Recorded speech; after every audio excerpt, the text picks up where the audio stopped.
What's going on, you wild brovs out there?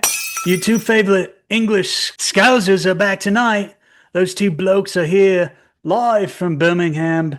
And yes, we are back to talk about Danny Boyle's latest in his 28 Days Later franchise. Returning here, Alex Garland writing. It feels good to get them back together and get back into this universe that was created many years ago. Of course, we had 28 Days Later, Killian Murphy. That's where we first saw him. Obviously, he's at where he's now. And then we had 28 Weeks Later. And now we're at 28 Years Later.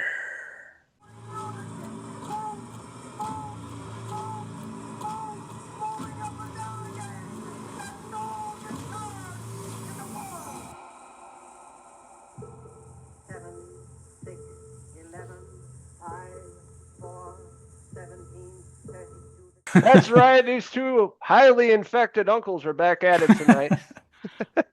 Probably one of my most anticipated films of the year and during the summer as well. Like I've been really excited for this since the first teaser trailer we got. Alex Garland, Danny Boyle returning to helm the brand new film. Of course, all these years later, the first one came out in the early 2000s. And this is the next chapter, essentially, what happens in this world. That's right. And right away, right on screen, we see the Teletubbies. That's right. We see this group of kids watching the Teletubbies. I think it takes place in Scotland at the beginning there.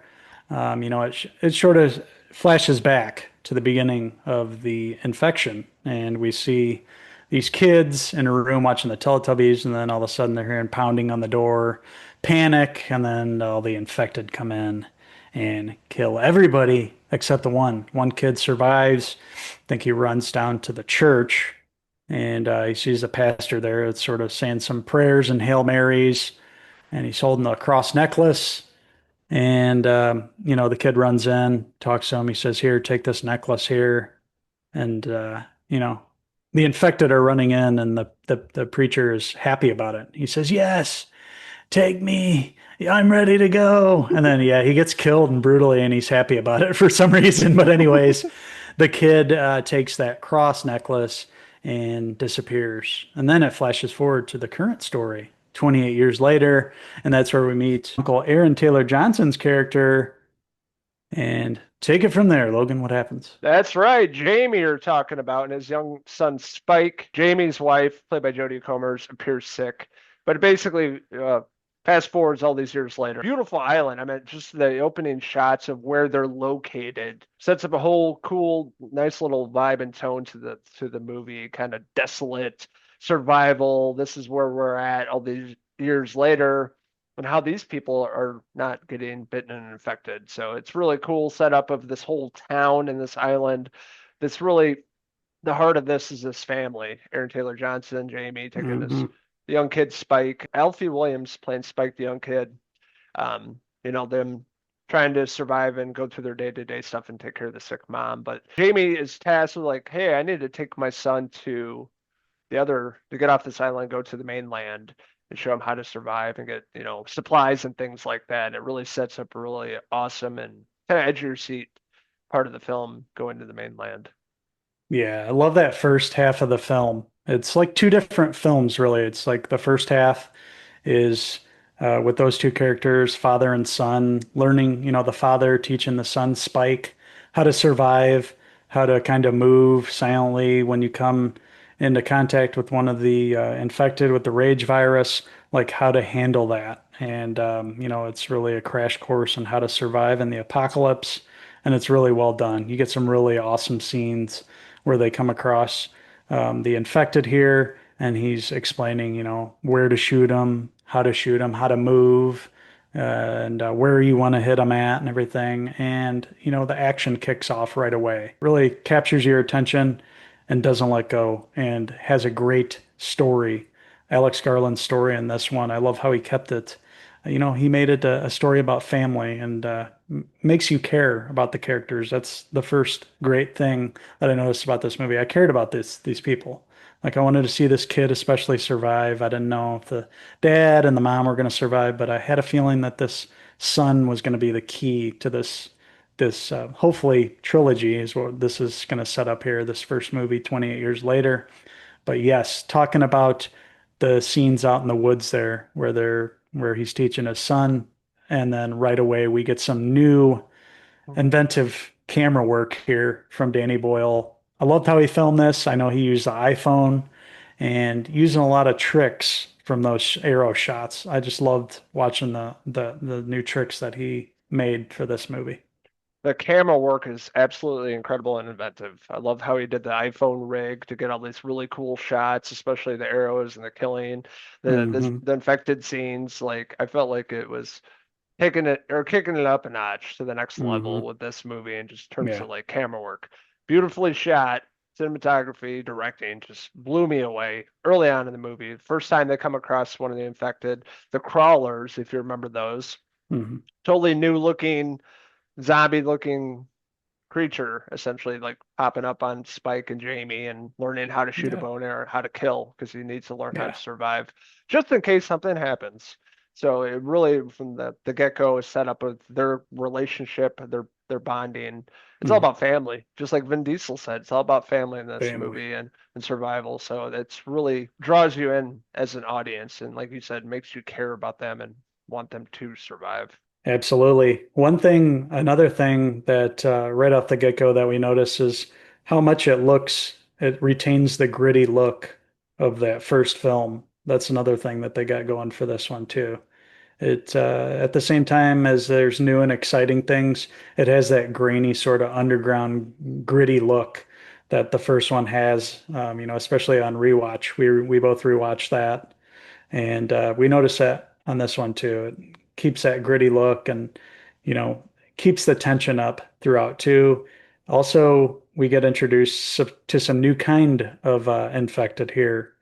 Several new kinds, we should say, but the big one in this film, the alphas, basically the alphas of the group of the infected, the really huge specimens. The big guy, the guy that's running naked and can really run fast and is the alpha and can communicate, and the others, and they follow him basically. And it was led to some really cool scenes where they're chasing Spike and his dad, and they have to get away from them, and that really ups the ante here and raised the tension and the stakes. I think I know what scene you're talking about with the Alpha running towards them. They're in the water trying to make it back to the Hmm. island. One of the best shots of the movie for sure. I love that. You can see how far the Alpha was and just get running closer and closer as they're running through the ocean. Amazing, amazing Hmm. camera work. I love that whole scene. And that really sets the tone with the Alphas, introducing them. And they're larger than life meat, I will say. The Yes. Alphas taking Uh, up probably bigger than me, you know. there's like an IMAX screen. It fills Yeah, the screen. it fills the screen. I was like, Uh, oh my goodness, they've definitely changed over the years. Anyways, yes. the Alphas were a really cool introduction alongside the rest of the infected, Hmm. without spoiling too much. But yeah, this is just a well done, incredible time at the movie theater. Great summer movie to watch, eat popcorn, have a Slurpee slushy, sit back, kick back, relax, and enjoy what Danny Boyle and Alex Garland have brought to the big screen. I'm kind of bummed they're not doing the second movie, but hopefully the third one Yeah.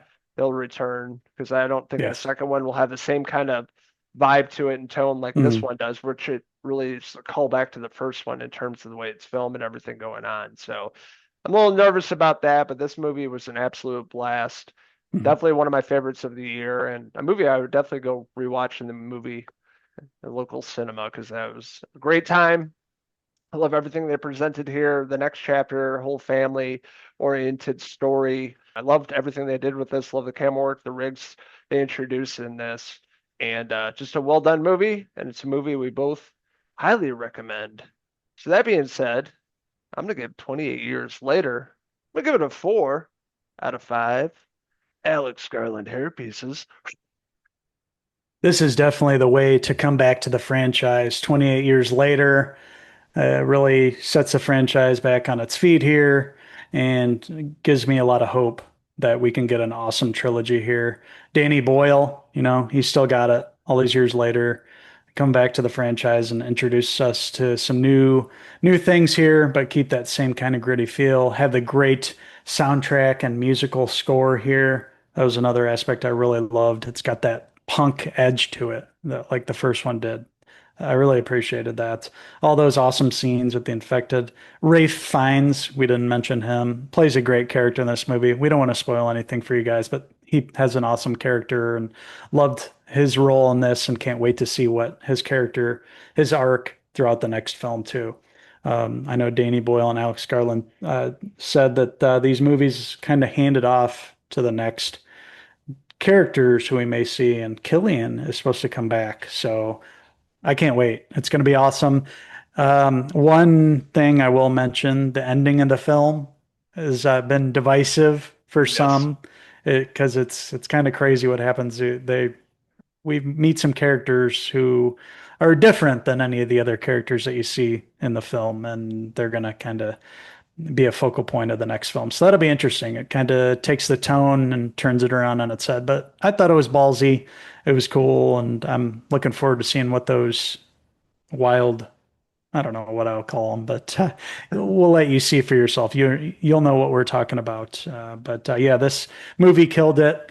Loved everything here. This was one I was still thinking about after watching it several days later. Always a good sign. Some movies you watch, you forget about the next day. This one was, I was still thinking about some of the stuff I saw and can't wait to watch it again. So with that being said, I am going to give it 28 years later.